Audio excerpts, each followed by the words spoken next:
Bonjour les amis, j'espère que vous allez bien. Aujourd'hui, je vous raconte la suite de l'histoire de Max. Max, ce petit garçon de 9 ans, était un peu réticent à l'idée de s'installer dans cette nouvelle maison. D'autant plus qu'elle n'était pas toute jeune. Et puis, cette nuit, il y avait ce bruit qui l'intriguait. Après avoir trouvé d'où il venait, Max ouvrit la porte de cette vieille armoire. De petites lueurs, violettes, bleues et roses, sortaient de la porte. Qu'est-ce que cela pouvait bien être ? Max voulut tâtonner dans l'armoire de la main, mais elle disparut aussitôt dans les petites lueurs. Il la ressortit aussitôt. La curiosité étant plus forte que la raison, Max rentra dans cette armoire pour comprendre ce qui se passait. Il fut transporté dans un petit tunnel étroit mais très lumineux. Pour pouvoir avancer, il y rampa jusqu'à la sortie qu'il voyait un peu plus loin. Une fois sorti, il se retrouva sur une plaine où l'herbe était violette et brillait de 1000 feux. Dans le ciel, on pouvait apercevoir des planètes gigantesques. Au beau milieu de cette plaine était planté un arbre immense. Cet arbre n'avait pas de fruits, mais étrangement, plein de petites maisons étaient suspendues à ses branches. Un drôle de personnage apparut. Il avait l'aspect d'un humain, mais sa tête était en forme d'étoile. Max le salua. « Bonjour, je suis où ? Et vous ? Vous êtes qui ?»« Bonjour, Max, » lui répondit cet étrange individu. Max, surpris, demanda. « Vous connaissez mon prénom ? » ?»« Oui, Max, je te connais. Et pour répondre à ta question, je m'appelle Pentacle. Je suis le gardien du royaume des étoiles. » Max, toujours très surpris par toutes ces découvertes, reprit. « Oui, mais ça ne me dit pas ce que je fais ici. J'étais dans ma chambre, et tout à coup, j'ai fini ici. Je ne comprends plus rien. Je ne te connais pas, mais toi, tu sais comment je m'appelle. » Pentacle comprit que ce petit garçon avait peur de lui. En effet, dans le monde des humains, on ne voit pas souvent d'homme étoile. Pentacle reprit la parole. « Écoute, petit, tu es ici pour une raison bien particulière, mais je ne pourrai te la montrer seulement quand nous serons en haut de cet arbre. » Max, totalement exténué, lui répondit. « J'aimerais bien t'aider, mais j'étais en train de dormir et là, je veux vraiment retourner au lit. Et puis, papa va s'inquiéter. » Alors qu'il parlait encore en observant de partout, il se retourna et vit que le tunnel par lequel il était arrivé avait disparu. Il s'exclama. « Le tunnel, il était là !»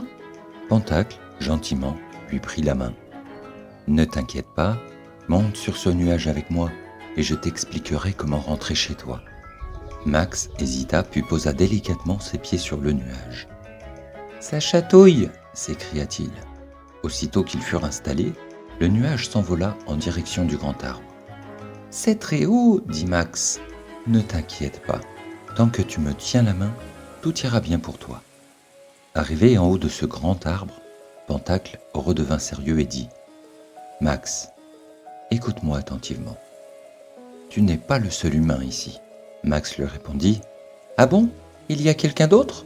Pentacle reprit « Oui, j'aurais beaucoup aimé te la présenter, mais ce n'est pas possible. »« Mais pourquoi ?» demanda Max.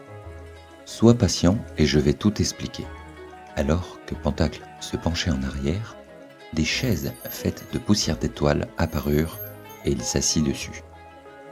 Il continua « Assieds-toi bien confortablement. Ce que je m'apprête à te raconter n'est pas facile à entendre. » Max, très attentif, regardait cet individu avec de grands yeux curieux. Pentacle reprit. « Il y a de cela 1 an, une fille qui a ton âge est arrivée ici. Son nom c'était Amy. À cette époque, le royaume des étoiles était peuplé de milliers de personnes. La vie était douce et joyeuse. Puis un jour, elle a décidé de tout changer. » Max s'indigna et l'interrompit. « Mais qui a tout changé ?» Pentacle lui expliqua. C'est Opacité. Elle était notre reine à l'époque. Le seul problème, c'est qu'elle n'a jamais produit de lumière. Elle était sombre et chaque jour devenait de plus en plus difficile pour elle. Mais quand Amy est arrivée, elle s'est retrouvée comme illuminée. Elle était enfin heureuse. Elles sont devenues de bonnes amies. Opacité ne s'était jamais sentie aussi lumineuse. Jusqu'au jour où Amy lui a expliqué qu'elle devait rentrer chez elle. En effet, elle avait une autre vie dans ton monde. Elle était la lumière de quelqu'un d'autre. Quand elle a entendu ça, Opacité s'est alors éteinte. Son désespoir a alors éteint tous ceux qui se sont approchés d'elle. À partir de ce moment, tous les chemins de retour vers votre monde se sont refermés. Opacité est partie loin et elle a amené Amy avec elle. Max fut très ému et la voix tremblante, il dit « C'est assez triste comme histoire. Donc moi non plus, je ne vais plus pouvoir rentrer chez moi ?» Pentacle leur répondit « Écoute, c'est Opacité qui t'a fait venir jusqu'à nous. Elle t'a attiré avec ce bruit car elle recherche la lumière. Mais oui, il existe un moyen de rentrer chez toi. C'est très risqué, mais ce moyen pourrait aussi sauver tout notre royaume. » Touché par cette histoire, Max lui dit « Oui, moi je veux bien sauver votre royaume.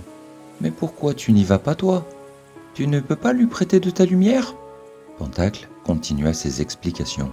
« Sache une chose, mon enfant. Nous, les étoiles, nous ne pouvons pas briller toutes seules. La lumière vient de ceux qui nous regardent.